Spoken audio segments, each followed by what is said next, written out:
Reverse engineer your competitors' top content.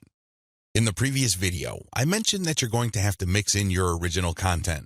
Now, the question that's probably on the top of your minds is, how do I know which content to produce? Well, there are two ways to do this, like I mentioned earlier in this training. You can try to figure out things on your own and engage in all sorts of experiments, or you can just simply allow your competitors to do your homework for you. I hope you can see which path is the easiest. It should be obvious. If you are sending the very best content on your niche, your original content must be at the same level or better. Otherwise, your followers are not going to take the bait. They're not going to trust your brand. They appreciate the fact that you're collecting all this information, and they're probably going to stick around and follow your social media accounts. However, you can't count on them to do much of anything else. There's really no incentive for them to join your mailing list. Why should they? Your content is not that great. They only need to compare the kind of original content you produce with the other top-notch third-party stuff you're sharing to see your weakness. Do you see the problem here? You have to produce top content if you want your brand to be credible. Thankfully, this is easier than you think. Simply reverse engineer your competitors. Look at their most successful stuff. How do you know? Look at the social media indicators of their content. How many likes does their top content get? How many shares? Is there any other indicator that shows that this content actually has traction? Maybe you should pay attention to the number of comments for that content. Maybe you would want to run a backlink checker on a piece of content and see how many other blogs or websites link to that piece of content. This is how you measure the overall success of any single piece of content so you can use it as a template, if you will, for your own content. I'm not saying that you should rip it off. Instead, I'm encouraging you to use it as a starting point and come up with something so much better. Focus on what works. When you look at your competitors' most social pieces of content, you are basing your own original content on themes and topics that actually work. They have traction with your target audience members. You're not wasting money or time taking wild guesses. This is one of the most common mistakes social media marketers make. They think that they have the best ideas regarding hot content in their niche, so they come up with all sorts of content that they think is just plain awesome, only to fall flat on their faces. I'm telling you, for every 100 pieces of those types of original content, maybe 10 would gain any sort of respectable traction in your niche. It's too expensive, and it burns too much time. Thankfully, there is a better way. You just need to reverse engineer your competitors' most successful content. Use that as a starting point. You can adjust them. You can modify them. You can come up with your own variations. But at least you get a head start. At least you're in the ballpark when you start off. You're not just taking random shots in the dark. Learn from your own success. After you have started curating and mixing in your original content, pay attention to your statistics. They should tell you which of your content gets the most love. If you notice that a handful of your curated third-party content gets a lot of retweets, shares on Facebook, or any other indication of social media engagement, pay close attention to those pieces of content. At some level or another, they struck a nerve. They caught your audience members' attention in a very positive way. Find these successful curated pieces of content and create original versions of them. Similarly, if you have many different original pieces of content, only a handful of them will be really successful. Pay attention to those. Find them. Once you've identified them, create more of them. Focus on the same themes and present similar information the same way. The key here is to focus on what works and expand it and grow it. Ditch the stuff that failed. Build on your strengths. Create derivative, cross-platform variations of your most successful content.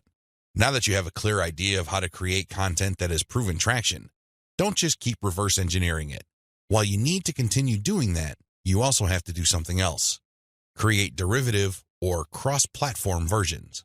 For example, one particular type of blog post does well on all your social media accounts. Identify its themes, pay attention to its patterns, and come up with another blog post. See if that works. If you achieve the same level of success, you're onto something. This is not a fluke.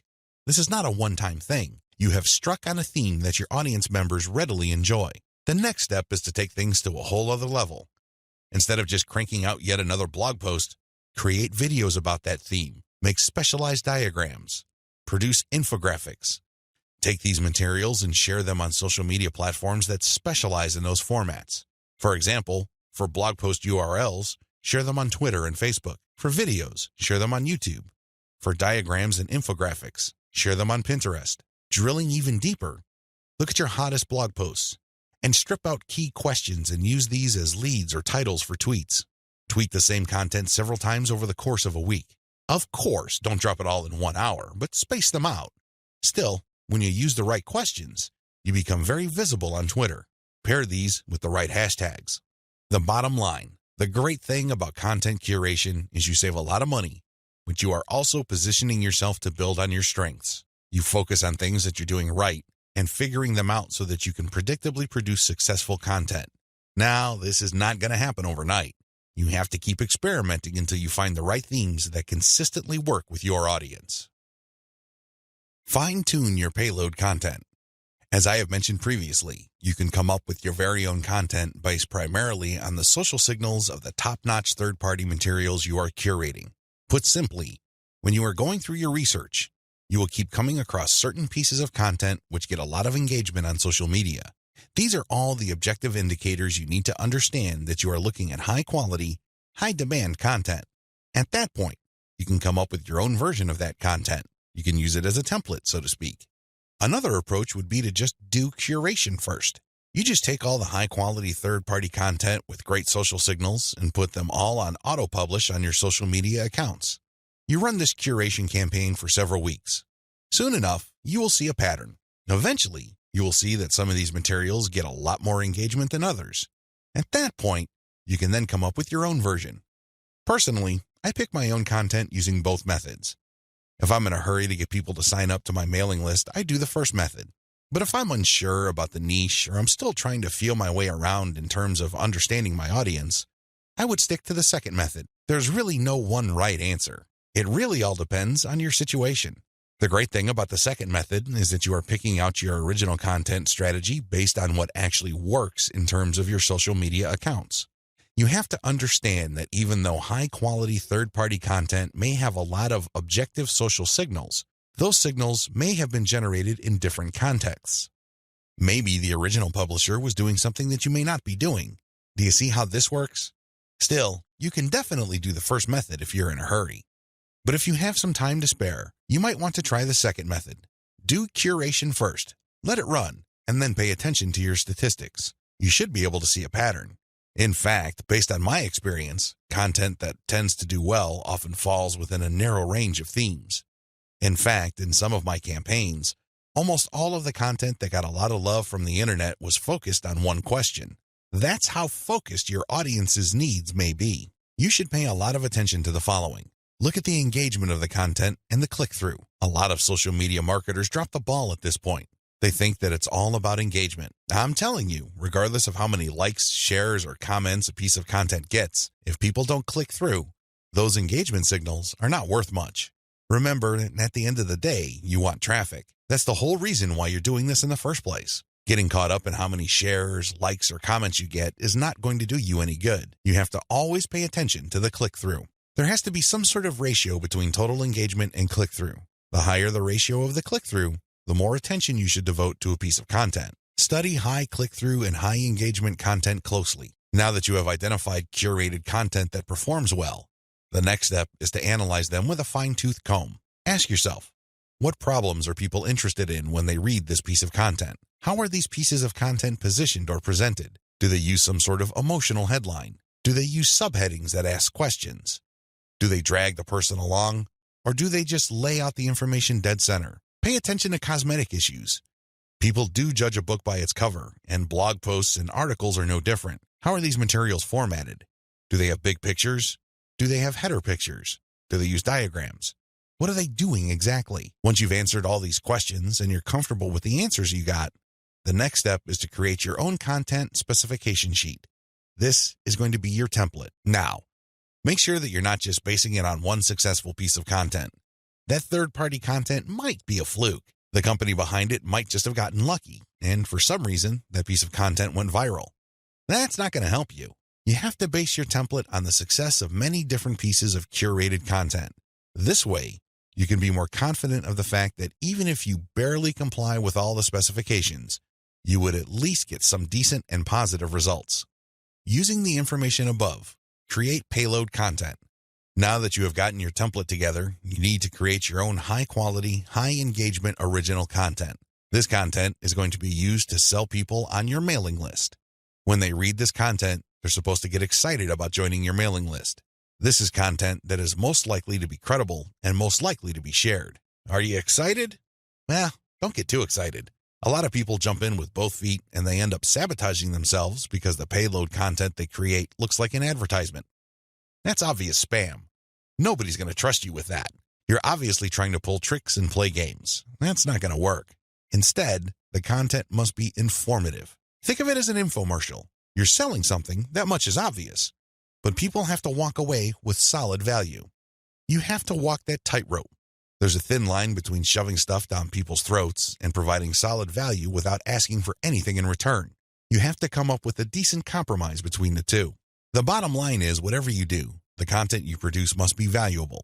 It must add value to the lives of people reading your materials. That's how you build credibility. That's how you get people to get excited about your mailing list. Remember, your list is supposed to add value to their lives. It's going to be very hard to give that impression when the content that you share is worthless. I hope you can see that. I'll see you in the next video.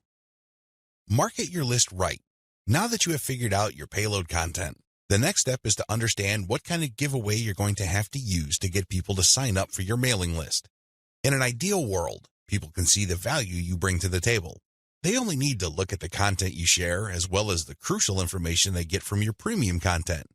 They see this premium content and they see what you're about, what you have to offer, and why it's such a good idea to sign up to your mailing list. Unfortunately, things don't work out that way. Even if you have the very best blog posts and articles on your website, people still need a push to sign up to your mailing list. This is where incentives come in. You're going to offer free, high-quality premium content, but you're going to repackage it in a way that people would appreciate. Maybe you put in a book. Maybe you come up with some sort of cheat sheet or resource sheet. Or perhaps you can strip it all down into a booklet or even convert it into software form. Whatever the case may be, this premium free giveaway content is going to act as an incentive for people to join your mailing list. They get a copy of whatever it is you are giving away for free in exchange for their email. I call this an ethical bribe. You're bribing people to sign up to your list. Normally, they wouldn't. Only a very few people would take the time and bother to sign up for your list, regardless of how awesome your blog posts and articles are. That's just the reality. Finding out what to use as an incentive. I hope you can see the logic behind giving away freebies so people can sign up to your mailing list. People need a push. People need some sort of extra sweetener to get the deal going. They need something extra to get them off the fence and onto your mailing list. Now, the next step is to figure out what kind of incentive to give away so people would join your mailing list. The good news is, you don't have to start from scratch. You don't have to take wild guesses. You don't have to take shots in the dark. When you pay attention to your top-performing original content, you should have all of the information you need to come up with a compelling incentive.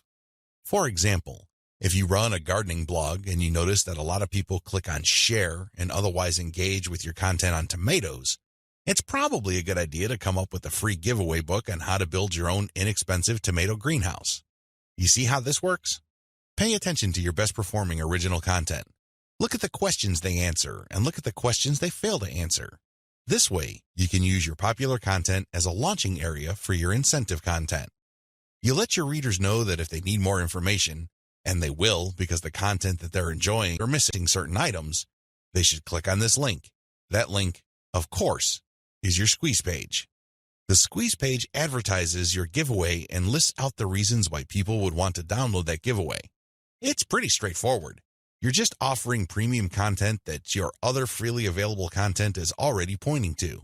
They're pointing to that content because they don't contain that material. They do a good job of building credibility and authority.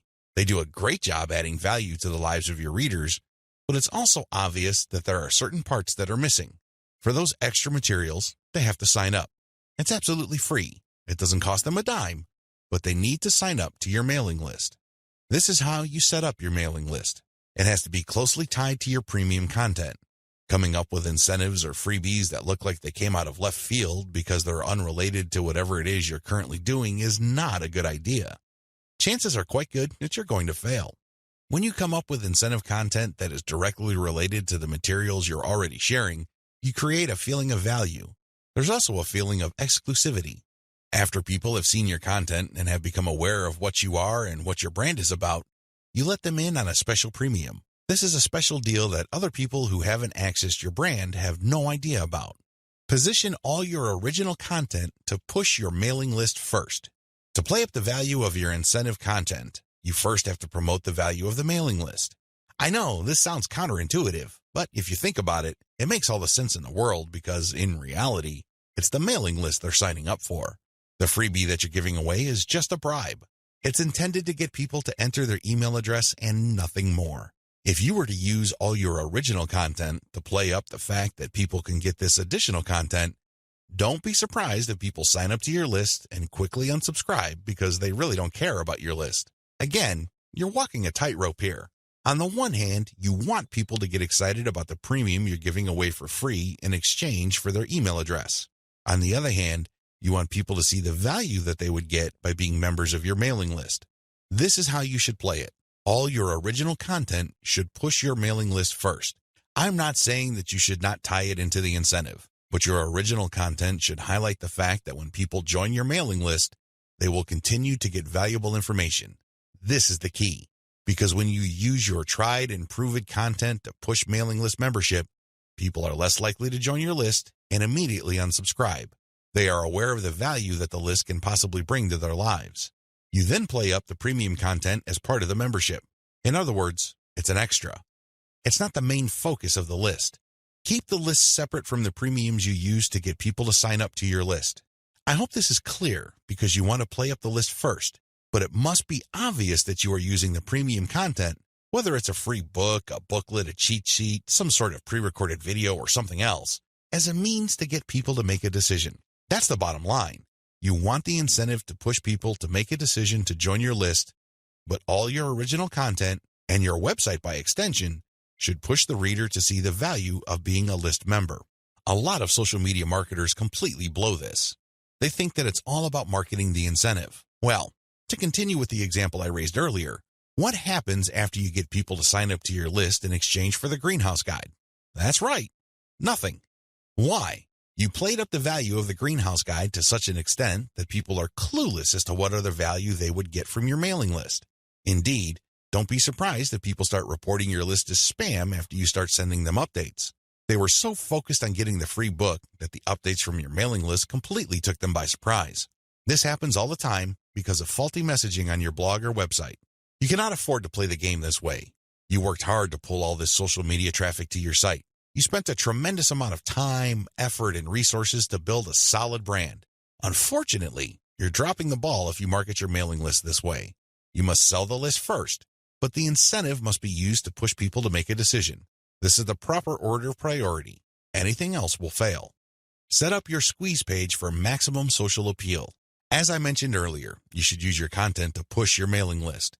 You should use your content to upsell your squeeze page. But this doesn't mean that you can get away with badly designed squeeze pages. It's not going to cut it. Your squeeze page must be well designed. After all, this page is a specialized recruitment page. When people get on this page, you have to make the case as to why they should join your list, and not just for the incentive. While the incentive takes a big chunk of the real estate of a squeeze page, you should be clear about the fact that people are signing up to your list. With that said, you have to make your case. Why should people bother with your updates? Why should people stay on your mailing list? What kind of value would they get? Remember, people are always asking what's in it for me. Your squeeze page must answer that question effectively, clearly, and powerfully. Your squeeze page must be well designed enough to be able to make that connection, while at the same time, it must be easy to market on social media. Maybe you should have a graphic on your squeeze page that can be easily posted on Pinterest.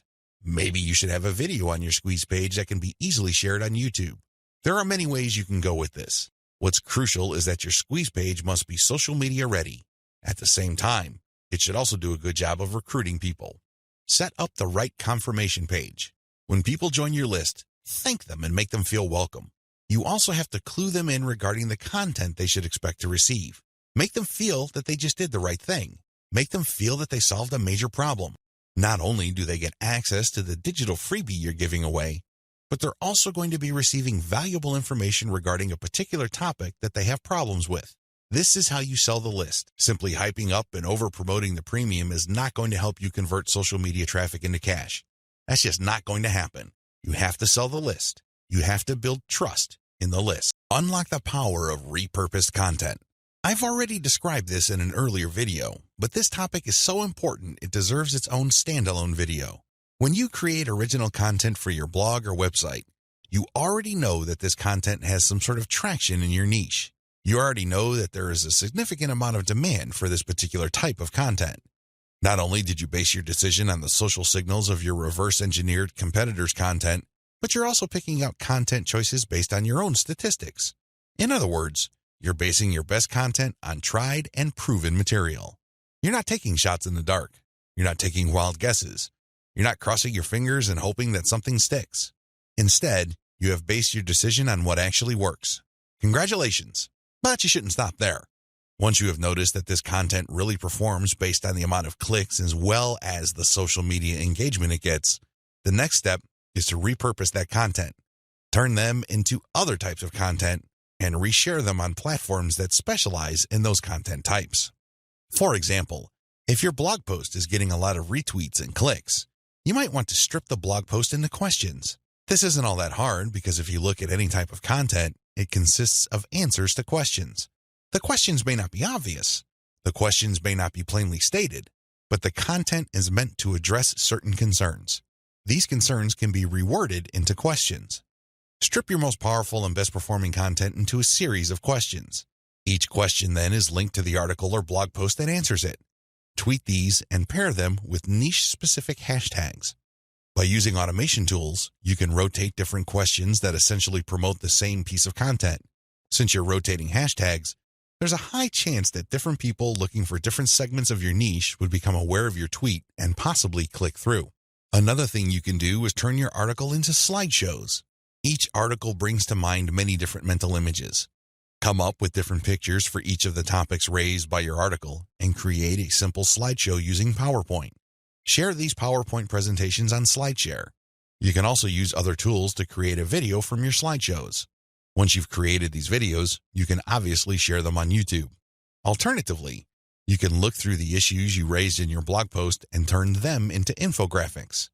Infographics are essentially stripped-down graphical forms of articles or blog posts. They focus on the most important points you raised and make them easier to understand by the viewer by converting them into pictures. Share these infographics on Pinterest.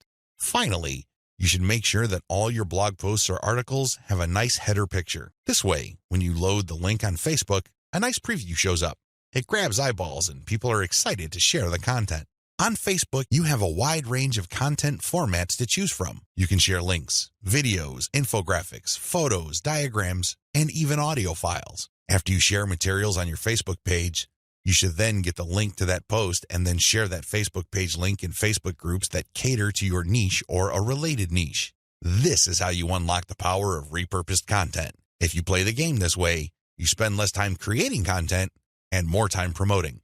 Promotion is the name of the game. You may have great content, but it's not going to do you much good if people don't even know it exists. For every hour you spend creating content, you should spend 10 hours promoting that piece of content.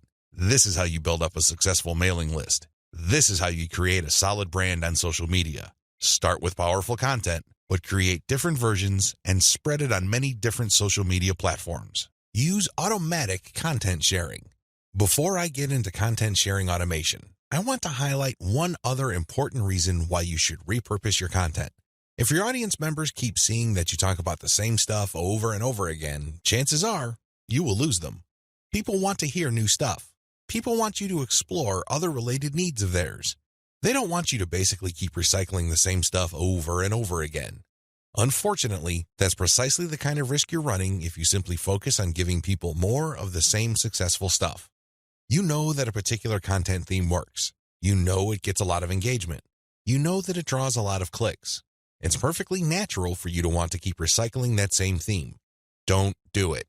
Focus on the very best way to present that theme and stick with it. Just do it a few times, but focus more on repurposing. This way, when people get into contact with your content, they can see that you are talking about something that appeals to them, but in different formats. They are more likely to pay attention. They're more likely to click through. They're more likely to share. Keep this in mind when it comes to repurposing. Don't think that Video 11 is completely optional. It isn't. You want your social media feeds to consist of highly successful content as much as possible. It really would be a shame to figure out what works, only for you to get lazy and just focus on text content. I'm sorry to say it, but text content can only take you so far, which brings me to content sharing automation. Since you're going to be sharing a lot of content, and much of this content being third-party as well as original and repurposed content, you're probably going to have your hands full if you decide to do this manually. First of all, since you're going to be covering many different platforms and sharing different formats on those platforms, you have a lot of forms to fill out over and over again. Sure, you may have created an account, one for each of those platforms, but submitting to those places requires you to fill in forms. Posting on Facebook involves form filling. Now, if you really don't have that much content to share, this should be barely manageable. But if you're looking to maximize your visibility by publishing on your social media accounts several times a day, you need to automate. Unfortunately, simply plugging in information into content publishing tools is not going to do you much good. You have to know when to publish.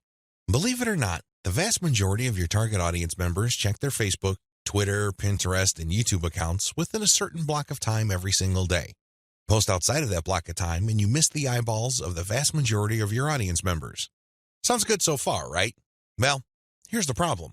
Different audiences have different time preferences. How would you know? This is where experimentation comes in. First, you're going to have to share your content randomly at different times of the day. As much as possible, share content every hour. Set your content automation tools to publish every hour. Let this run for about a week or two. After the experimental period is over, check your stats. Facebook Insights, for example, will tell you when most of your page fans checked out your content. Armed with this information, you should set up your automated software to publish your content in a cluster to fit those optimal times. For example, in the experimental stage, you're publishing one piece of content every hour.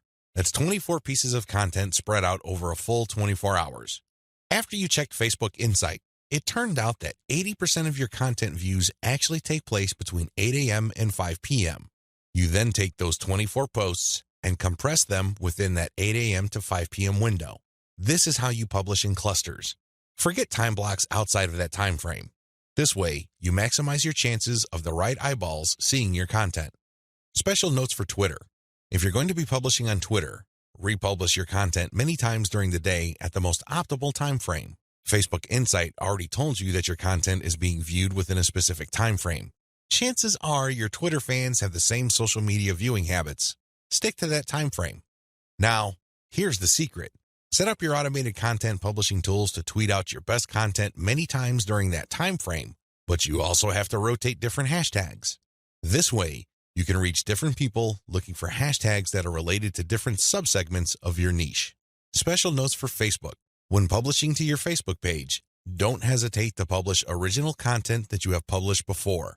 Try to avoid publishing only once. Instead, you should sandwich or schedule this republished successful content in between high-quality, curated content. This way, people get more exposure to your best content. Once they click through, you get yet another chance to recruit them to your mailing list.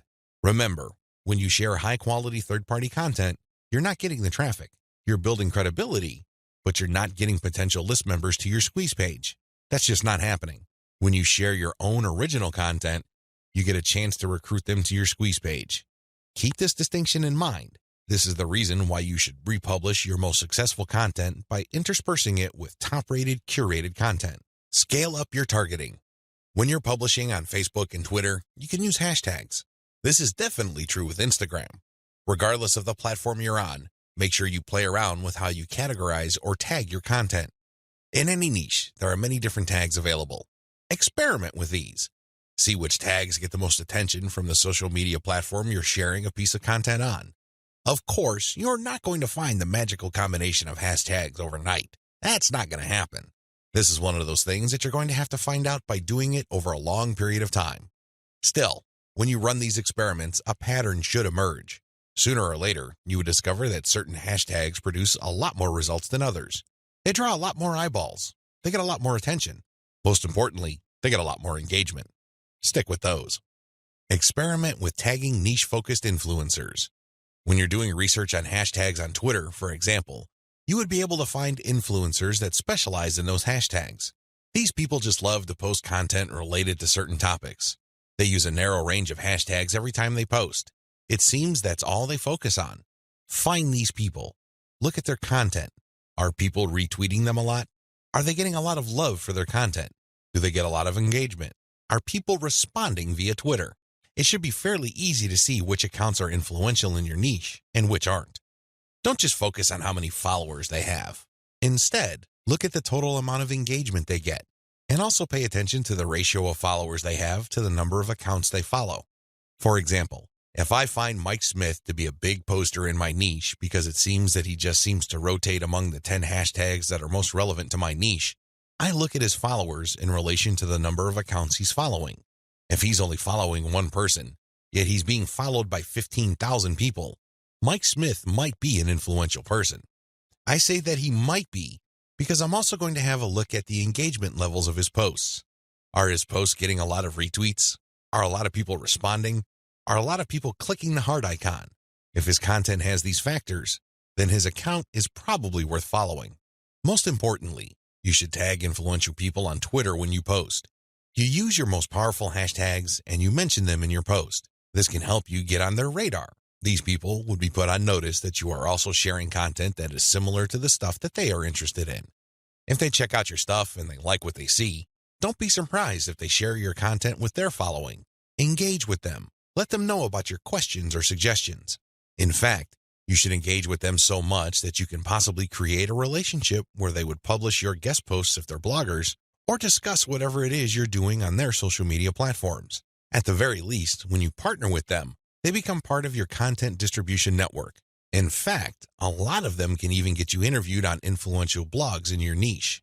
Don't think that influencer engagement is simply restricted to tagging people. That's just the beginning. That's actually the tip of the iceberg. They can do so much more for you. You just have to continuously engage them and be social. This doesn't mean that you have to kiss their butt. This doesn't mean that your stock response to all of their posts is amazing post or great post, I love it. That's not going to work. That's not going to push the ball far enough. You have to actually engage. And oftentimes, this might seem like you're criticizing them. This might seem that you are offering a negative view, but you need to get their attention. You need to bring home the point that you actually know your stuff and that you are also credible in the same niche space. That's how you get them to take you seriously. That's the kind of engagement that builds respect. Otherwise, you're just going to look like another member of the choir. They really don't have any incentive to interview you or post your guest content. Why should they? You're not really sharing any information or suggesting any points of view that are different or distinctive. Experiment with paid traffic. Only after you have spent a lot of time drumming up free traffic from social media marketing should you even think of buying traffic. I know this sounds a bit extreme, but it's the absolute truth. Why? Well, in the beginning, you don't know when your target audience members will be reading your content. In the beginning, you don't know what their demographic breakdown looks like. How many males compared to females are in your audience pool? Do males or females like certain types of content that you share? What are their age ranges? Where are they located? I hope you see the big picture here. You have to use free traffic to do initial audience intelligence. Once you've gotten all these important insights, you can then start paying for Facebook ads and other platforms' ads. If you start any earlier than this point, you probably would end up wasting your money. Study your statistics first. Pay close attention to audience patterns. Take out ads based on these patterns. Sell to your list differently. At this point, you have turned social media traffic into list members. Congratulate yourself. You've managed to do something the vast majority of social media marketers cannot do, or, worse yet, don't even think about doing. It's quite an accomplishment. Unfortunately, even at this point, it's still too easy to drop the ball. In fact, a lot of people who have mailing lists stay with one mailing list. They think that as long as people who visit their blog sign up to their mailing list, they're good. Well, at a certain level, they're correct. A certain percentage of those list members will buy affiliate products that you promote on your list. A certain fraction of your mailing list will buy your original products. Some may even visit your online store and buy merchandise. But the problem here is that if you accept this scenario, you are settling for cents on the dollar. You really are. Don't you want to maximize the value of all your hard work, focus, and energy you invested in your venture? Wouldn't you want to maximize your return on effort? If you want to get maximum results from your mailing list, you have to sell your list differently. There are really no two ways about it.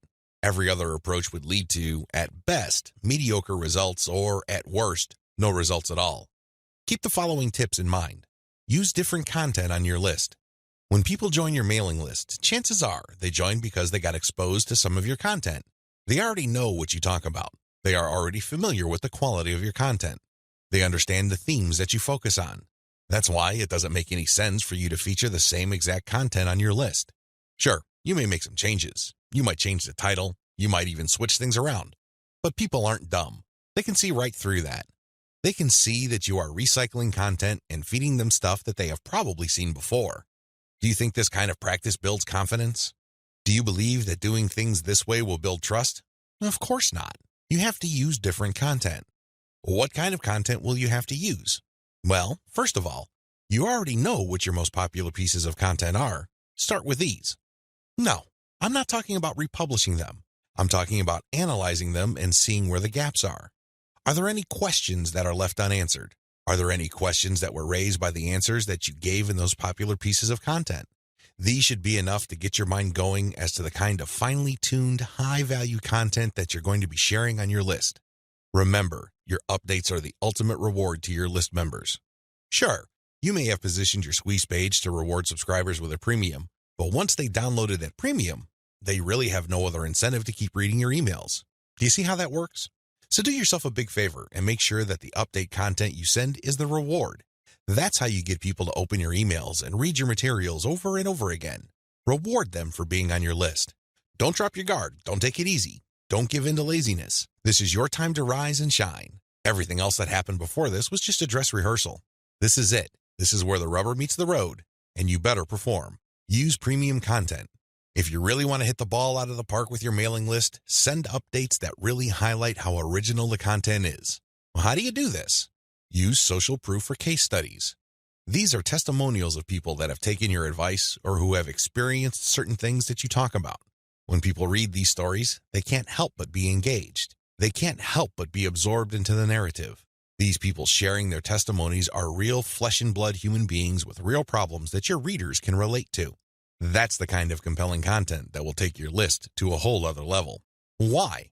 Most of your competitors are just recycling their stuff. Sure, they're recycling their best stuff because that material is tried and proven, but they're not really distinguishing themselves.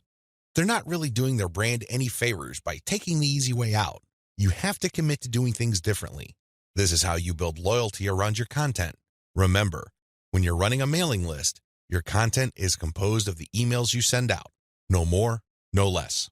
Upsell, upsell, upsell. I can't say the word upsell enough. If you want your list to make money, you have to upsell. Now, you don't have to be a hero. You don't have to overdo this. You don't have to come off like some sort of super salesman. If you're like most people, you know how annoying pushy salespeople are. You probably will push back. You will probably tune them out and unsubscribe. I can't say I blame you. That's how most normal people respond to pushy salespeople. By upsell, I am just telling you to send content that highlights a problem and a solution. That's all upselling is. You remind people of their range of problems, and you remind them of certain solutions to them. Now, of course, just like with most things in life, there are good solutions and even better ones. Your job is to send email updates that get people excited about finding a solution and laying out common solutions that are good, but are not the best. What you're doing here is you're drawing their attention to the very best solution to their problems. For example, if you run a social media marketing mailing list, you can tell people that creating picture quotes and videos from pictures is a great solution to their original content needs. But an even better solution would be to automate these materials where people just click on images and all of a sudden, a video is created. It saves a tremendous amount of time, effort, energy, and most importantly, the created video would then automatically be uploaded to their social media accounts. That's the kind of distinction between good enough solutions and obviously superior solutions. That's how you upsell people to your list. You're still providing value. You're still answering their questions. You're still addressing their needs. But you're laying out a range of options. They can try to do things on their own or try to do things the way most people handle the problem, or they can try something else. When they look at that something else, that's when you sell your affiliate product, your original product, or your service. Regardless of how you do it, you need to upsell, upsell, upsell. I wish I could tell you that this was easy. I wish I could tell you that this is just a simple matter of laying out some alternatives and then playing up the best solution. The best solution, of course, pays you a commission and you make money off each sale. Unfortunately, it's not that easy and it's not that simple. Here's the reason. When people join your mailing list, they actually have different motivations. Some people are there because they just want to get the freebie, but they're too lazy to unsubscribe. You cannot really get rid of these people. These people don't open your emails. They cannot be bothered with reading your emails. They really don't do you much good. In fact, they can harm you because if there's enough of these list squatters on your list, your mailing list provider will charge you more money at the end of every month. You have to actively filter out your list based on open rates so you can get rid of these individuals. Again, you cannot eliminate them entirely, but you can minimize their numbers. Other people are initially excited about your mailing list, but for some reason they stopped reading your emails. Even others constantly check your emails, and they really love what you have to share, but the problem is they feel that your premium offers are simply too expensive. Now let me clue you in on a secret.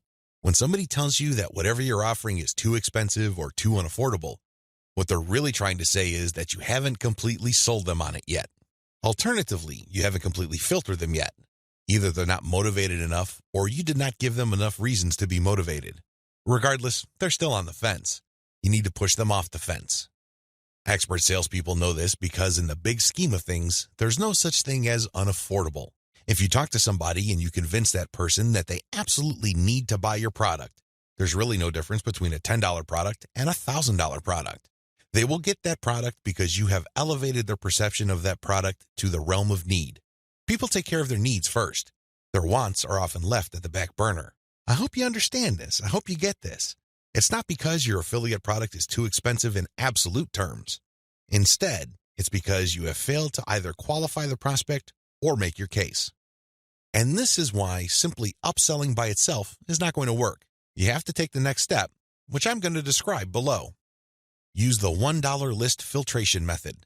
You have to filter your list members into two groups, interested people and interested people who buy. These are two totally different groups of people. Now, please understand that just because people open your emails religiously, it doesn't necessarily mean that they would buy from you. Like I said above, maybe you did not present your case properly. Maybe you did not qualify them properly. This $1 list filtration technique that I'm going to teach you enables you to filter your list members properly. What you would do is, instead of trying to upsell people to $19.95, $34.95, or $349.50, or any other similarly priced products, everything that you're going to be selling on your general list will be priced $1. No more, no less. By general list, I'm talking about the list all people who sign up to your mailing list get on. This is your default list. I want you to treat this general list as your starting list. This is kind of like the vast, unfiltered, generic mass of people who are interested in your brand. When you upsell people using $1 offers, you enable people to segregate themselves based on their motivations. These are people who are motivated enough to spend $1. In other words, they see the value in your content, and they are willing to put their money where their mouth is. Now here's the secret. There's really very little distance between paying $1 for something and paying $100 for something. This is a lesson I learned firsthand. When I first tried this, I thought the only people that will get on my dollar list are cheapskates. These are misers. In the back of my mind, I thought that they're just not going to buy big-ticket items. Boy, was I proven wrong. If somebody is able to psychologically hurdle the distance between 0 and 1, they can, given enough exposure and enough content, hurdle the difference between $1 and $100. This is not theory, nor is it speculation.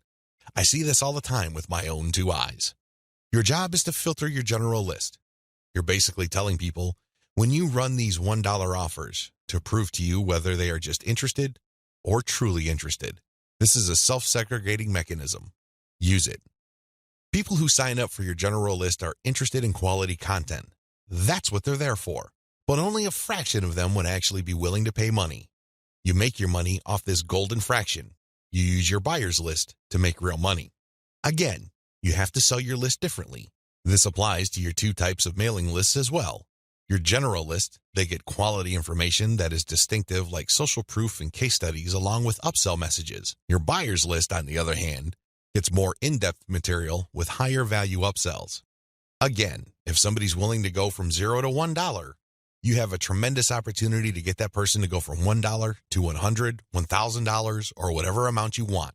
Now, keep in mind that the higher the dollar value, the lower the conversion rate, but you get the point.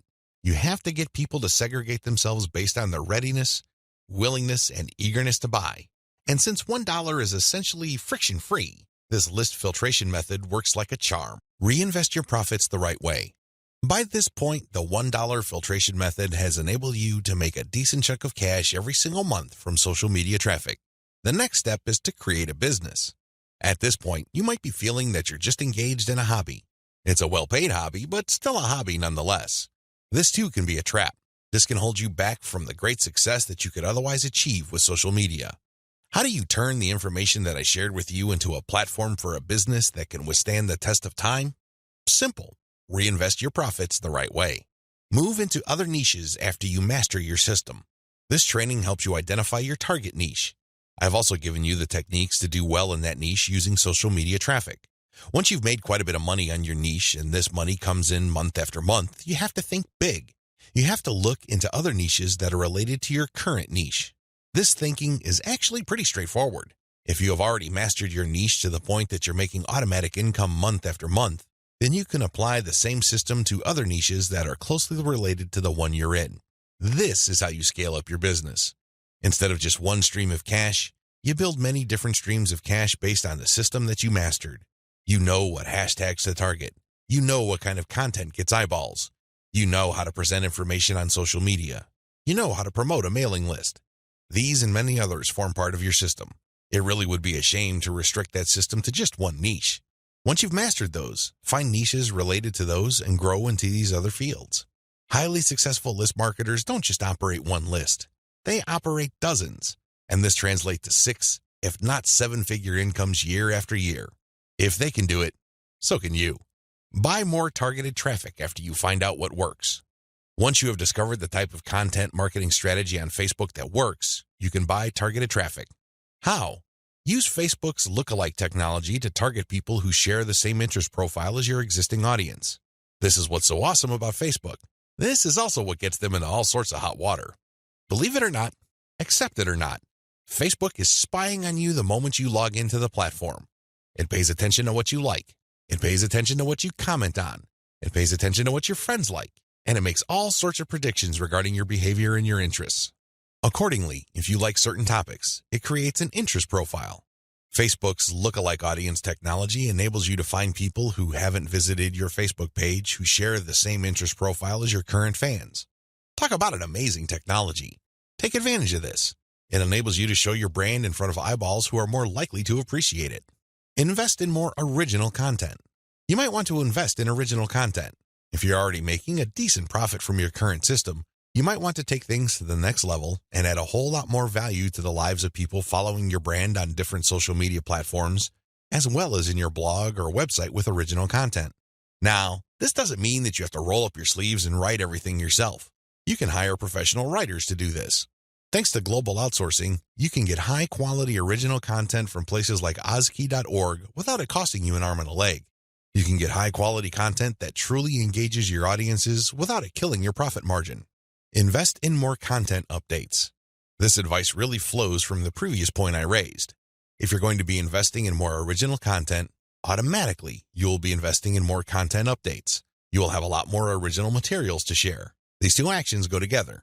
Regardless, you need to step it up in terms of content updates so you can pack a lot more value. Invest in your original products. When you're started out setting up this system I teach you in this training, you probably would be focused on affiliate products. You get an affiliate from an affiliate program, you market that link on your email updates. When somebody clicks on that link and buys something, you get a commission. Pretty straightforward, very simple. Well, if you really want to make a lot of money, you have to turn your back on affiliate marketing. You really do. Instead, you have to sell your own stuff.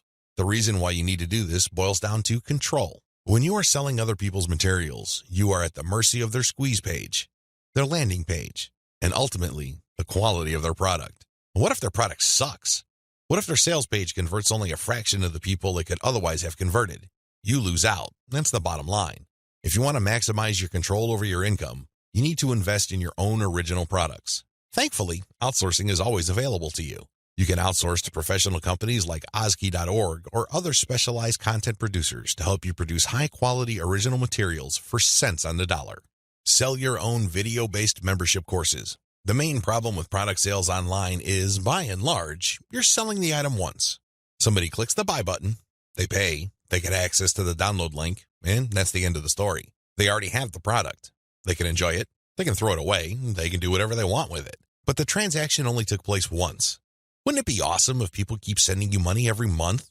Wouldn't it be great if you get recurring income? Well, that's exactly what you can enjoy when you sell your own video-based membership courses. For example, if you have a gardening blog, you can set up a video-based course where you teach people the ins and outs of garden cultivation. Every single month, each member's PayPal account or credit card account is billed a certain amount. You don't have to lift a finger. And this goes month after month after month until they cancel. The best part? You shot the videos once, yet you make money off them month after month. How awesome is that? This is called passive income. And the great thing about this is that you don't have to stick with video. It can be any kind of membership. Maybe you can give them access to pictures. Maybe you can give them access to files or even software. It doesn't matter. What they're paying for is the right to download that material month after month. This is the key. Recurring income should be your ultimate goal. This is how you maximize your effort. You're putting in less work while getting more money out of the system. Unfortunately, this is not something that you can master getting out of the gate. It also doesn't happen overnight. You have to pay your dues by doing the other steps above first.